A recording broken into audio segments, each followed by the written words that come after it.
Hey, this is Dara Hoffman Fox. I'm a gender therapist in Colorado, and I haven't made a video for a little while because in August I get horrible allergies and I am just a mess. And so today I actually feel better than I have in a while, even though I think my eyes still look like bleh.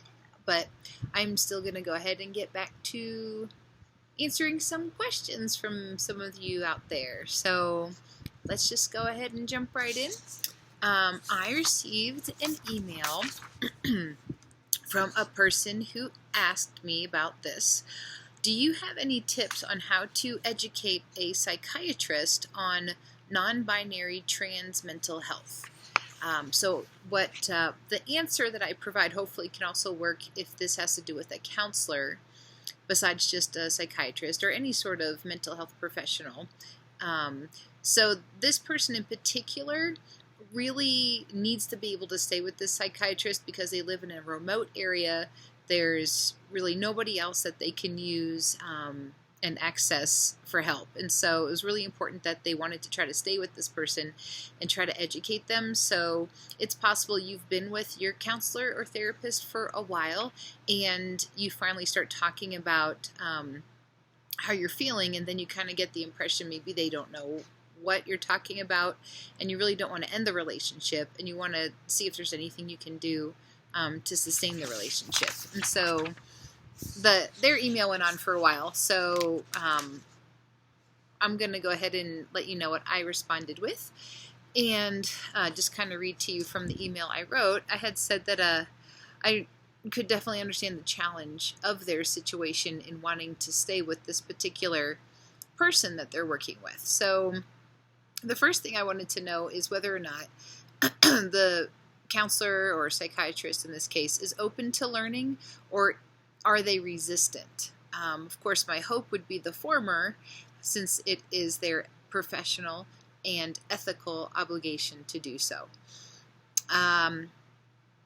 The angle that I thought maybe could be approached is if the person who wrote this email let their psychiatrist know how much they valued their relationship with them, how they have felt more uncomfortable since they brought up their struggles about being gender fluid specifically for this writer, and how they want to be able to try to find a solution together to help remedy the situation. So at this point, in the hopes that the professional responded positively and said they would like to work on the relationship and that they would be open and willing to learning more, you can ask the person what would be helpful when it comes to how they can better understand what's going on. So, for instance, you would need to ask them, would they be willing to do studying outside of your sessions together, or is it something where you would use your time during session to talk about it?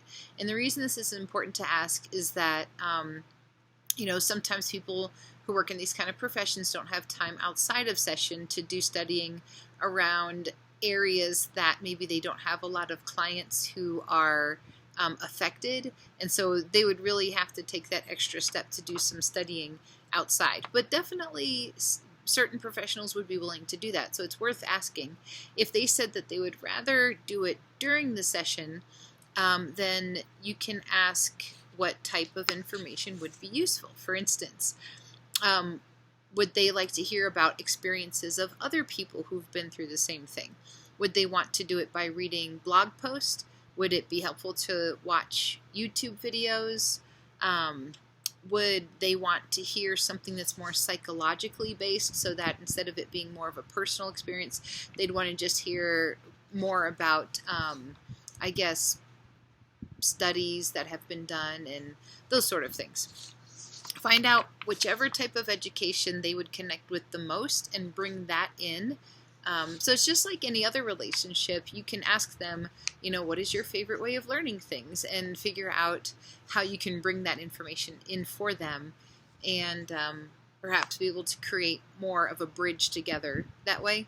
The last thing I had suggested is that maybe if you can do both the combination of the psychological stuff with also the real experiences of other people as well as your own experience, that could help provide a well-rounded portrait of what you're trying to convey.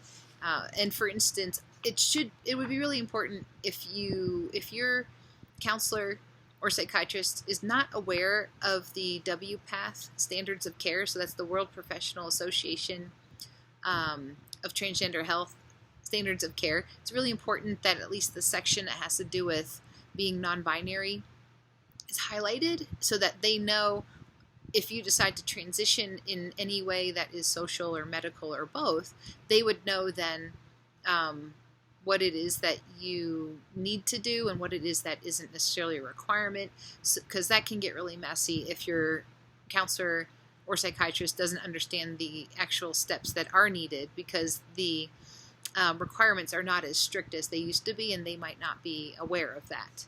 So I can put a link in the notes for this video about where you can get a hold of the standards of care. It's just a free PDF that's on the internet. Lastly, I also made a video a while back called "Can I Transition If I'm Non-Binary or Gender Fluid?" And you can perhaps bring this video into them for them to watch. So thanks for your question. Just to kind of give you an update on how things are going with question and answers. I get a lot of questions. I read all of them. I am not able to personally respond to all of them, so one reason I picked this question is because I've actually gotten it from quite a few other people. So once I see that somebody has asked a question a lot of times, I definitely know I need to go ahead and put a video out there about it. Because I've gotten so many questions, I have formed a small volunteer team of people who I can forward your email to them and see if they're able to help you out. So not everybody's into that idea. What I'll do is I'll ask you if it's okay if I forward your email to somebody on the volunteer team to see if you'd be able to get some help from them. So just keep in mind it's really hard to respond very personalized ways, like if you have really specific questions about your situation. But like I said, I really want to be able to provide videos for the questions that come up the most. And the question that I still am getting the most is when somebody asks me whether or not they are transgender. And again, that is a question that I'm not able to answer for somebody, but that's why I'm currently working on a book series.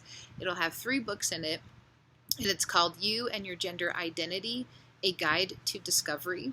I'm hoping that it'll be ready by the end of the year to be able to put out all 3 books. So I'll be sure to let you know when that's ready, because honestly that is the question that I'm asked the most, and so I want as many of you as possible to be able to get closer to your answer for that. So that's the update on that.